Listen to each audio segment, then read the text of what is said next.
अस्सलाम वालेकुम नाज़रीन, 91 न्यूज़ के साथ मैं आपका मेज़बान चौधरी मुबशर सन आपकी खिदमत में हाज़िर हूँ। इस वक्त मैं मौजूद हूँ तहसील दीपालपुर का नवाही इलाका शाह में।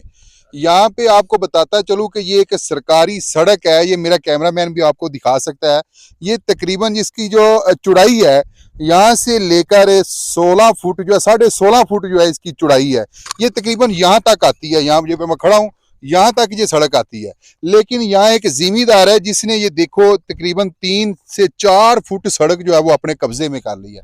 तो मेरे साथ अहले इलाका के कुछ लोग मौजूद है जो रास्ते की वजह से बहुत अपना परेशान है। यहाँ से ट्रैक्टर ट्राला नहीं गुजर सकता, ये जिम्मेदार लोग हैं। तो ये तकरीबन 3 से 4 फुट ये आप देख सकते हैं, 4 फुट सड़क जो है वो अपने कब्जे में लेके आ गया।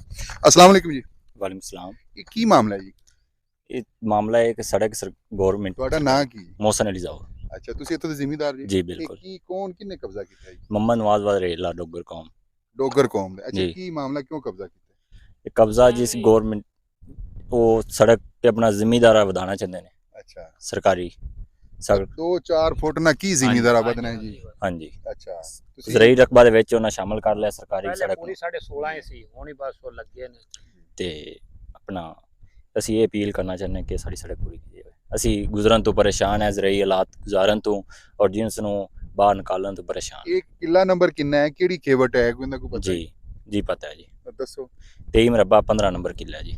ਇਹ ਸ਼ਜੱਕਾ ਦਾ। ਜੀ ਸ਼ਜੱਕਾ ਦਾ। ਤੁਸੀਂ ਆਪਣਾ ਏਸੀ ਸਾਹਿਬ ਨੂੰ, ਅਸਿਸਟੈਂਟ ਕਮਿਸ਼ਨਰ ਨੂੰ, ਡੀਸੀਓ ਸਾਹਿਬ ਨੂੰ, ਉਹਦੇ ਤੋਂ ਬਾਅਦ ਕਾਨੂੰ ਗੋ ਹੈ, ਆਪਣਾ ਤਹਿਸੀਲਦਾਰ है, उन्होंने की पैगाम देना चाहिए? ਅਸੀਂ अपील यही है कि असिस्टेंट कमिश्नर दीपालपुर से कि हमें सड़क पूरी की जाए। सड़क बाजियाब कराई जी अस्सलाम वालेकुम जी। ਸਰ ਇਹ ਸੜਕ ਦੀ ਵਜ੍ਹਾ ਤੋਂ ਅਸੀਂ ਬੜੇ ਪਰੇਸ਼ਾਨ ਹੈ। ਸੜਕ ਸਾਡੀ ਲਿਆਦਾ ਪੂਰੀ ਕੀਤੀ ये ਜਾਵੇ। बंदा कौन है जिन्हें सड़क पे कब्जा किया है? ਇਹ ਜੀ ਦਿਲਦਾਰ ਵਲਦ ਨਵਾਜ਼ ਵਲਦ ਰੇਲਾ ये डोगर। डोगर ने? ਡੋਗਰ ਹੈ ਜੀ। अच्छा, ਹਾਂਜੀ। यानी कि जगहगिरी की? ਜੱਗਾਗਿਰੀ ਕੀਤੀ ਜੀ, ਬਸ ਉਹ ਅਸੀਂ ਆਣਿਆ ਤੋਂ ਅੱਗੋਂ ਮੰਨਦੇ, ਜਿੰਨੂੰ ਜਿਹੜਾ ਨਾਂ ਲੈਂਦਾ ਉਹ ਮੰਨਦੇ ही नहीं जी। अजी बिल्कुल, ये डोगर बरादरी से तल्लक रखने वाले हैं। नाज़रीन, मैं दोबारा आपको ये दिखाता चलूँ, ये जो सड़क है ये तकरीबन इसकी चौड़ाई जो है 16 फुट है, 16.5 फुट।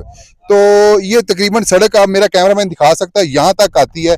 ये तकरीबन 4 फुट सड़क पे जो है डोगर साहबान ने कब्जा किया हुआ है। तो मेरी असिस्टेंट कमिश्नर डीसीओ साहब से, कमिश्नर साहब से और जितने भी उसके नीचे वाला जो तबका है, मैं उनसे रिक्वेस्ट करता हूँ फिल 4 इस बात का नोटिस लिया जाए। मुरब्बा नंबर, किला नंबर भी भाई ने बता दिया और फिल 4 जो है ये सरकारी सड़क जितनी भी है वो बाजियाब करवाई जाए।